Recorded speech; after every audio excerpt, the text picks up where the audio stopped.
দোয়ানের গপ আর বাস্তবতার হাসরের ময়দান এক কথা না, এক কথা না। আখেরাত চা দোয়ান না, আখেরাত বন না, চা বিস্কুট না। আখেরাত অনেক বড় বিষয়, অনেক লম্বা সময়।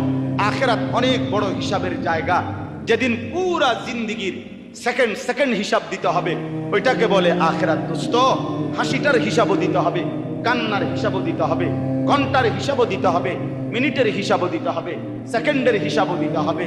যুবক ভাইয়া, 24 ঘন্টা তোরেও আল্লাহ দেখে, আমারেও আল্লাহ দেখে, বুড়ারেও আল্লাহ দেখে, জওয়ানকেও আল্লাহ দেখে, অন্ধকার রাতেও আল্লাহ দেখে, দিনের আলোতেও আল্লাহ দেখে। রাত 2টা বাজে মোবাইলে উলঙ্গ ছবি দেখো, নারী দেখো, নর্তকী দেখো, জিনা ব্যভিচারের দৃশ্য দেখো। খোদার কসম, আল্লাহ ডাক দিয়ে বলে, আনিস আমি আছি রে বান্দা, আমি দেখছি রে বান্দা, আমি চোখের সামনে। কেমনে পারলি বান্দা, এত বড় নাফরমানি করলি, সারাদিনে একটা সেজদা দিলি না, কেমনে পারলি বান্দা, কেমনে পারলি? আমার কথা একবারও মনে পড়লো না, এক ওয়াক্ত নামাজ পড়তে মন চাইলো না।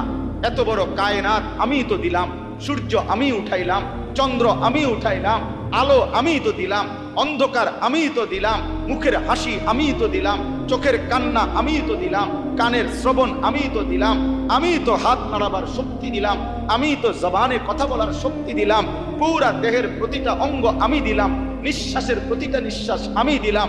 হায় নাফরমান, এত নিয়ামত, এত কিছু একজন থেকে ভোগ করে তাকেই সেজদা দিলা না।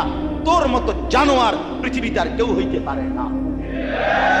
এজন্য মনে রাখিস বেনামাজি তোর চাইতে বড় জানোয়ার, তোর চাইতে বড় নিকৃষ্ট, তোর চাইতে অপদার্থ হাইওয়ান আল্লাহর জমিনে আর কোনো কুকুর বিড়ালও নাই। এজন্য যার কপালে সেজদা নাই, তুই জানোয়ারের চাইতে খারাপ,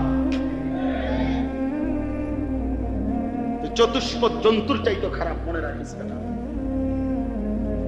মানুষের কোনো জাত না, সেজদা বিহীন মানুষ হয় না, গোলামি বিহীন মানুষ হয় না। হ্যাঁ, শুধু চুলের পেখম করলে ভদ্রতা না, সিবা প্যান্ট ফিনলে ফ্যাশন না, নারীর পিছনে ঘুরঘুর করে ঘুরলে এটা কোনো জীবন না। জিন্দিগি কোনো নারীর জন্য বানায় নাই। সারা দিন রাত নারীকে নিয়ে এই কল্পনা, ছবি, নাচ, গান, হ্যাঁ, জিনা, ব্যভিচার, প্রেম, ভালোবাসা, মেয়েকে নিয়ে এই কল্পনা। এটা একেবারে নিকৃষ্ট, অপদার্থ, অকর্মণ্য একটা মানুষের কাজ হইতে পারে। মাতাল ছাড়া আর কিছু না বেটা। তোরে বুঝি খোদা বেড়ির লেগে বানাইছে শুধু। ছেলে পেলে তোমাদের চেহারা দেখলেই তো বোঝা যায় মা, অনেক ছেলের দেখলেই তো বোঝা যায় যার কপালে আজকের মাগরিবের নামাজের সেজদা নাই। কেমনে পারলি না ফরমান? আল্লাহকে সেজদা না দিয়ে আল্লাহর ঘরে ঢুকলি কেন? এই না ফরমান, কেমনে ঢুকলি? বেহায়া, রাস্তার কুত্তার দিকে তাকায় দেখিস বেটা, কুত্তার দিকে তাকায় দেখিস। যদি সেলফি তুলতে হয় কুত্তার লগে তুলবা। বেনামাজি, যদি সেলফি তুলতে হয় কুত্তার সাথে উঠাইবা, আর একসাথে দুইজনের ছবি দিয়া বলবা এই দুই জানোয়ার সেজদা দেয় না। ওইটাও না, এটাও। মানুষের সাথে ছবি উঠে, মানুষের লগে উঠাইবা কেন? তুমি তো নামাজই করো, তুমি মানুষ কিসের? তুমি কিসের মানুষ? আবার কিসের মানুষ? ইসলাম কারো কাছে ঠেকে না, ইসলাম আটকাবেও না। এই পৃথিবীতে ইসলামের উপরে, মুসলমানের উপরে যত ঝড় তুফান গেছে গত 1450 বছরে, দোস্ত,